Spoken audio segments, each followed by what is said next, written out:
حضرت سیدنا ابو ہریرہ رضی اللہ تعالیٰ عنہ سے روایت ہے کہ نبی کریم صلی اللہ علیہ وآلہ وسلم نے ارشاد فرمایا، 7 ایسی چیزوں سے بچو جو ہلاک کرنے والی ہیں۔ صحابہ اکرام رضوان اللہ تعالیٰ علیہ مجمعین نے عرض کیا، یا رسول اللہ، یا حبیب اللہ صلی اللہ علیہ وآلہ وسلم، وہ 7 چیزیں کون سی ہیں؟ آپ صلی اللہ علیہ وآلہ وسلم نے ارشاد فرمایا، نمبر 1، اللہ تعالیٰ کے ساتھ کسی کو شریک کرنا۔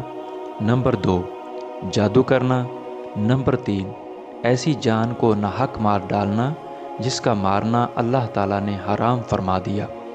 نمبر 4، سود کھانا۔ نمبر 5، یتیم کا مال کھانا۔ نمبر 6، جنگ کے روز پیٹھ دکھا کر بھاگنا۔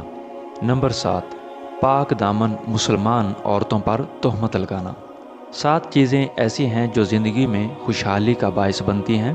نمبر 1، قرآن پاک کی تلاوت۔ نمبر 2، نماز کی پابندی۔ نمبر 3، اللہ تعالیٰ کا شکر ادا کرنا۔ نمبر 4، مجبور کی مدد کرنا۔ نمبر 5، گناہوں سے توبہ کرنا۔ نمبر 6، عزیز رشتہ داروں سے اچھا سلوک کرنا۔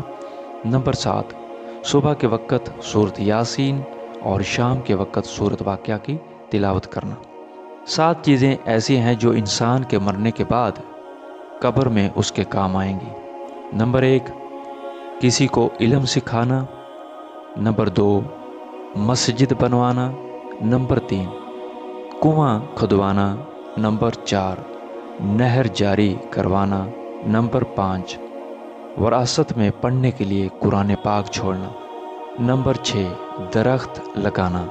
نمبر 7، نیک اولاد چھوڑنا جو آدمی کے مرنے کے بعد اس کے لیے استغفار یا دعا کرے۔ عزیز دوستو، یہ وہ چیزیں ہیں جن پر عمل کرنے سے ہماری زندگی میں خوشحالی آ سکتی ہے اور ہم ہر طرح کی پریشانی سے بچ سکتے ہیں اور آخرت میں کامیاب ہو سکتے ہیں۔ دعا ہے کہ اللہ تعالیٰ ہمیں ان چیزوں پر عمل کرنے کی توفیق عطا فرمائے۔ دوستو، یہ تھی ہماری آج کی ویڈیو۔